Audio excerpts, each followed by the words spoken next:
Hey everybody, and welcome back to the 12th episode of the PictureMonk Podcast. I am Jordan from PictureMonk.com, and if you haven't visited PictureMonk.com in a while, go ahead and visit it.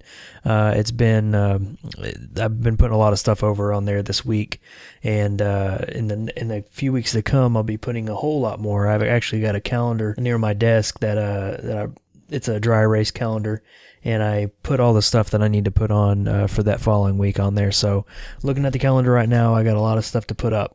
So be sure you're following me on all the social media resources like Facebook, Twitter, Instagram, stuff like that, so you know when that stuff gets up on there.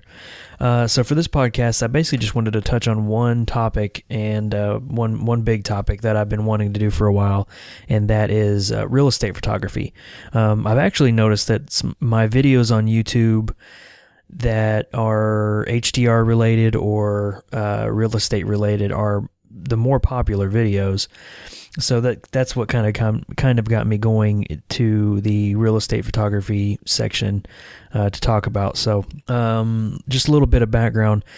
My 9-to-5 job, my main job that I do, is a graphic designer for a multifamily housing company. And because we're sort of a smaller company based out of North Carolina, if we have apartment complexes in North Carolina that are local, I usually can run out there and take photos for our website, which is great because you go to work and then they say, hey, can you go to Asheville to take photos of 3 communities or something? And I think my last trip, I actually went to Wilmington for a whole day, and driving up there really early in the morning, and then shooting 6 apartment communities, and then coming back that same day. So from where I live in Greensboro, that was about a 3.5 hour drive. So I had to squeeze in 3 apartment communities and then drive back and then go to work the next day. So it's fun, but it can be tiring if you have to do something like that. But so for my 9-to-5 job, I'm able to do that when the time comes. So that's kind of what started me going in real estate photography. Is I really wanted to start building a portfolio out of what I've been shooting for my job. And so I've been doing that for a little bit over a year. And so I've kind of written down some of the tips and tricks and just stuff that I've learned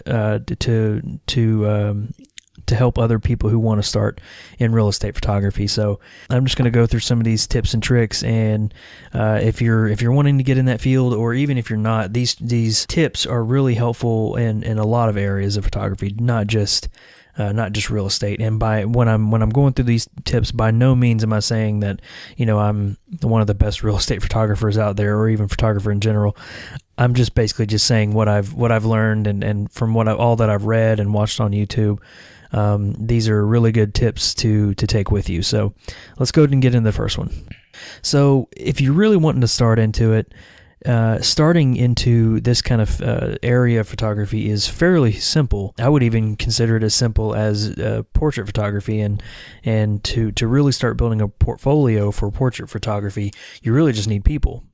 It's kind of the same way with real estate photography. All you need is a house, a hotel room, a vacation home, something like that, just to get started in building a portfolio. Maybe you have a friend or family that has a really nice looking house, and all they need to do, and you can help them with it. All they need to do is just straighten it up really nice and make it look clean and neat, and you just go in there and take photos. Even if I didn't have my 9-to-5 job where I would have these opportunities to do this, I would still want to be able to take photos that way and take all that I could. So I've written down a couple things that I've been able to do on my own, and that is, for example, I had a conference for my work, and basically they just it's a yearly conference. It's usually a 3-day thing. And since I'm on the committee to help with these conferences, they put me up in a hotel only for one night this time. But, even when I walked into my hotel room, I had about 30 minutes, I guess, to where I can get ready for the next event. And so before even doing anything, I set down my bags, got out my camera, and started taking photos of the hotel room. It really came off to like I was doing like a photo shoot. If you look at the final photos, they look nice. I mean, it's the bed was perfectly made. No one's been in there. So before I started messing the room up, I got photos of the hotel room, and that's just one simple example of how you can start building a portfolio that way. Same thing with vacation homes. This past summer, we went to my wife and I with our friends from Missouri. We went to a vacation home in the Outer Banks, and unfortunately, they had to leave a day early, so it was just me and my wife for the last day there. But one thing that I was able to do is go through the whole house and take photos of all the rooms and the kitchen and everything. And not only did that help with us cleaning the place up to leave, but it was a good way to basically make it feel like you were doing a property shoot for a management company or something like that. So I was able to do that and put a group of photos together, and I also put a video together. I also did video with it that I actually made up and sent to the management company, and they posted it on their Twitter and stuff like that. So it was kind of nice to see that. So those are just a couple simple examples. If you don't want to do like the interior stuff, if you find it hard to find somebody that allow you to come in their home or their business and take photos, you can always do exterior stuff. That's not a hard thing to do at all. There's a whole lot of hotels out there that you just park in the parking lot and get out your camera and start taking photos of the outside of the hotel. Same thing with like a bank, like a really nice looking bank. You can do the same thing with that. There's actually a bank near me that during the summer, it has a really nice sunset behind the bank. So what I'll do is during the summer, since there's more light, I will go over to that bank around 8:30, somewhere around there, and get set up and start doing a twilight shoot to get a nice image of the bank. And I can actually send that to the bank manager or branch manager or whatever and say, hey, I shot your bank on Battleground. Here's the photo. You can use it for free for your promotional purposes. I just want to build my portfolio. And that builds your portfolio, but also gets your name out there. And if you do that enough times, you'll probably have people coming to you. So that's just a couple simple ways to do it. And I've actually been building a list of places I want to go where I can do exterior stuff, and I don't have to bother anybody by saying, hey, I'm going to be out front taking your photo, your building's photo. Don't worry about it. All I got to do is just show up and take a photo. So I'm building a list of that stuff together. So I wanted to share that with you and just give you kind of small examples of what you can do to start building a small portfolio. Another really important thing is equipment. I thought I could do this with my when I had my old Canon T2i a while back. That was the only camera I had to start doing this kind of stuff with. So I needed to have a wide angle lens because my 18 to 55 kit lens was not cutting it. Fortunately, my dad had a 10 to 20 Sigma, I believe, and I, whenever I knew that I was going to go to a place, I would just go over to his house, grab it, and head out. So I was able to get a really wide angle lens for that. So I knew when I bought my new camera, I needed a wide angle lens, especially if I was going to do stuff like that and try to get into this new area of photography that I wanted to try out. So since I moved up to a full frame camera, I had to get a Canon 17 to 40, and so that's really been helping out a lot. Another thing that's cool with that lens especially is if you're doing outdoor stuff or midday photography for real estate or anything in general, really, it does not, I haven't seen it once, give a lens flare. I don't know how. I guess it's just really good optics in it. I don't know. But I haven't seen a lens flare at all. Even with the lens hood reversed or taken off, I haven't seen a lens flare. So shooting directly in the sun, you don't get a lens flare at all. So I think that's really great. It's a really good lens to do any of that stuff with. So if you're going to start doing this, make sure you have a wide angle lens. And also, if you're going to do stuff like I'm doing where you're taking apartment complexes, make sure you have a really, really big SD card, because I filled my 16 gig up when I went to Wilmington and did those 6 communities. So make sure you have a really big SD card because you're gonna probably need that. All right, the next thing you're probably going to need is a good photo editing software.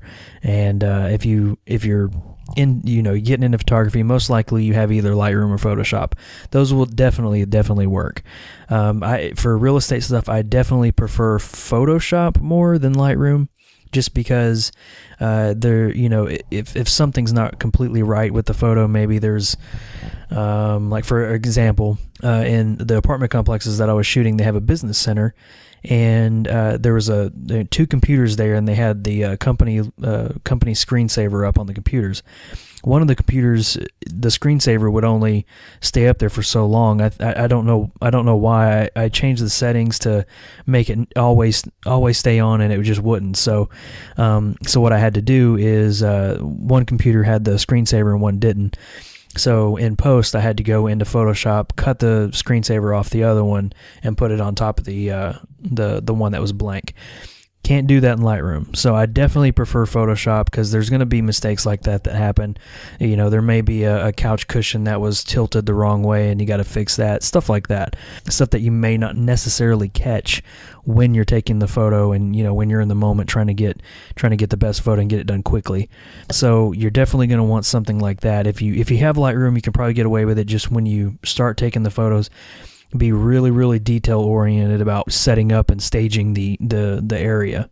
And also, I use Photomatics for HDR. Most of the stuff I do is HDR, and if it's not HDR, it's processed like an HDR. So I will definitely increase the shadows and drop down the highlights. For example, going back to the Wilmington thing with the 6 communities, I wasn't going to run all of those through Photomatics. So those were basically just dropped into Lightroom and processed almost the same.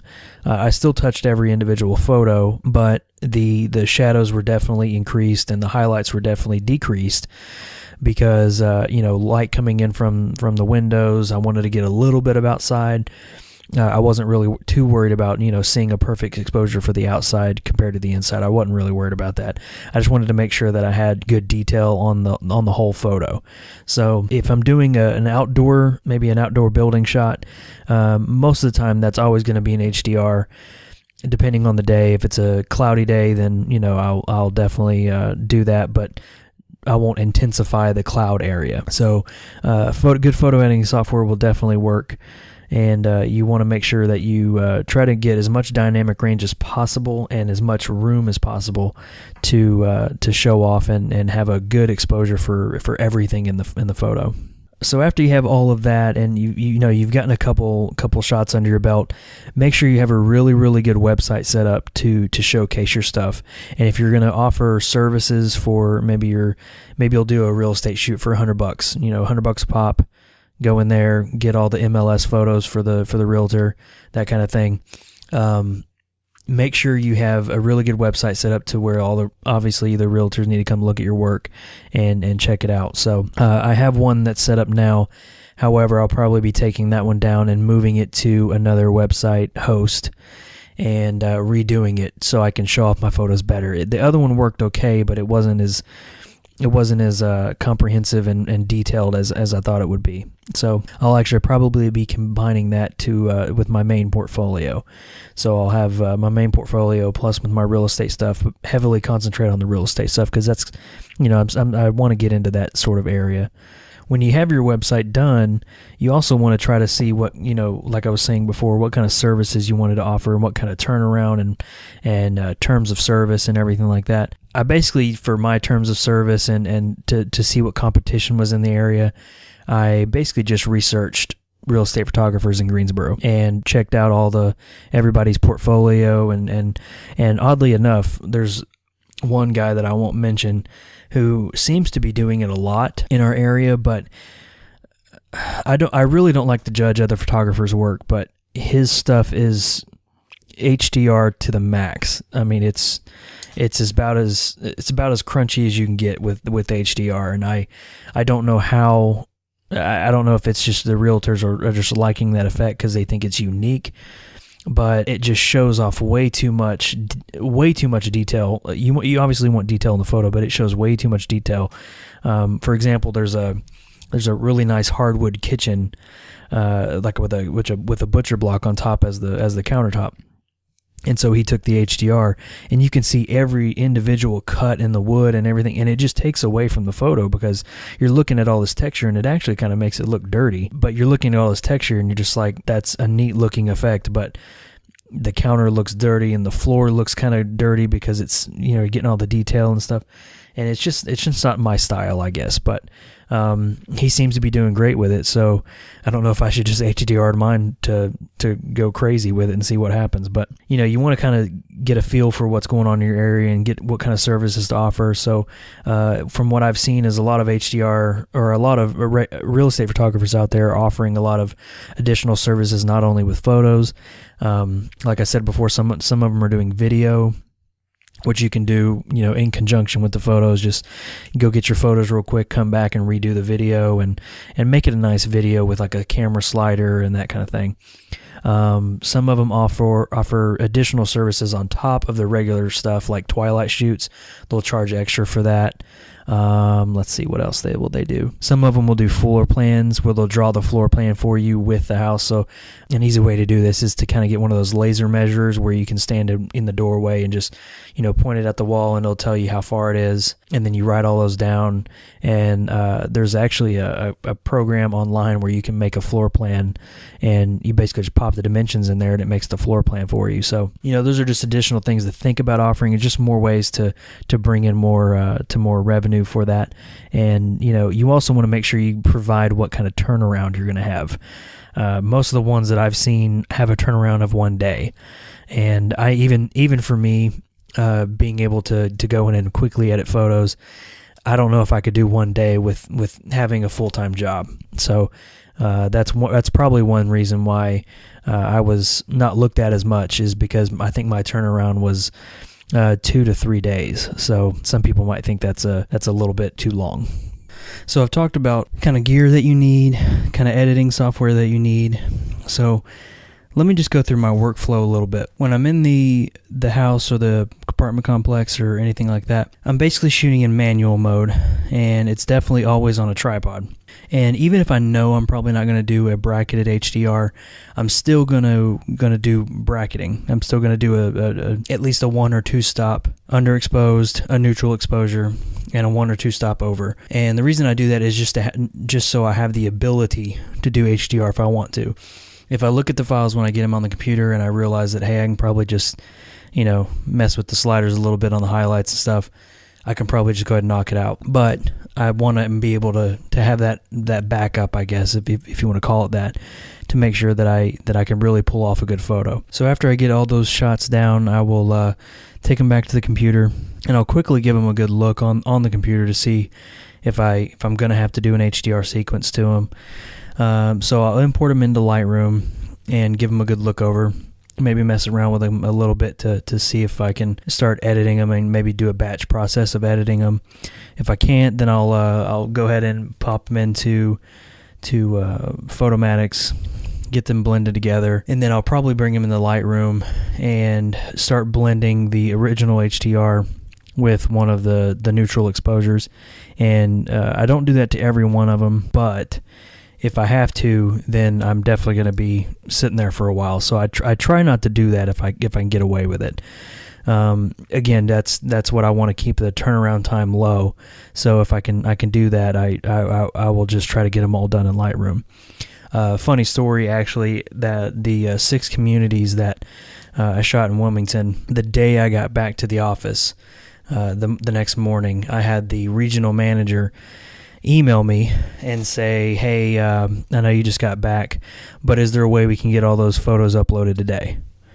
I kind of said a cuss word in my head about that email, but I basically just had to politely say, with editing, with taking 800 photos or so, editing all of those, even though I wasn't going to edit all 800, editing all the photos and getting them, size proportion to the website, what it needs, and all that, and getting the photos approved, because I still have to get my photos approved from somebody to get them put up there. So getting that done is not gonna take less than 24 hours. So I just had to politely say that, and I think I got him up 2 or 3 days after that. But that's still a quick turnaround time from my perspective. So as you can see, it's kind of it's kind of hit or miss when you have to go out there and take photos, and you're going to get some expectations from some people, and depending on who you're working with, some of them might be more lenient, but the ultimate reaction you want to get from whoever is going to be looking at the photos, whether it be the realtor that you're working with or the potential homeowner, is you really want them to say, "Wow, check out that beautiful house." You might be wanting them to say, "Check out wow, look at that beautiful photo." But your job is not to make a beautiful photo. It's to make a photo that portrays how the house feels in a way. And I know this might be getting a little artsy fartsy in your mind, but it really is the truth. I mean, you want to take a picture of how the place feels and that sort of thing. So, if you're doing a twilight shoot, that's definitely your time to shine when you want to make it a real moody, nice looking shot. So just a little couple things that I've learned. So I just wanted to run those by you.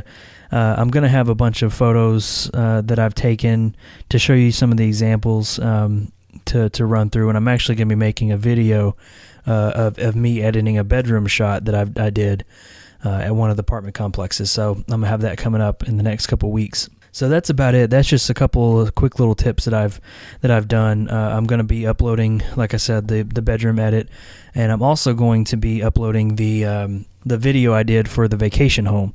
So I'll pop that up on the YouTube channel. So if you want to follow me, head on over to youtube.com/PictureMonk, and you can subscribe there, and also be able to check out the Facebook page, PictureMonk.com. Twitter, everything. Just go ahead and follow us on there to make sure you get up-to-date information and get all the new stuff coming out. So that's about it, guys. I appreciate you guys coming back and listening, and remember to subscribe to the podcast. It just helps the podcast grow, so I appreciate that. So again, thanks for stopping by, guys. I appreciate it. Hope you have a good week coming up, and hope to see you in the next podcast. Talk to you guys later.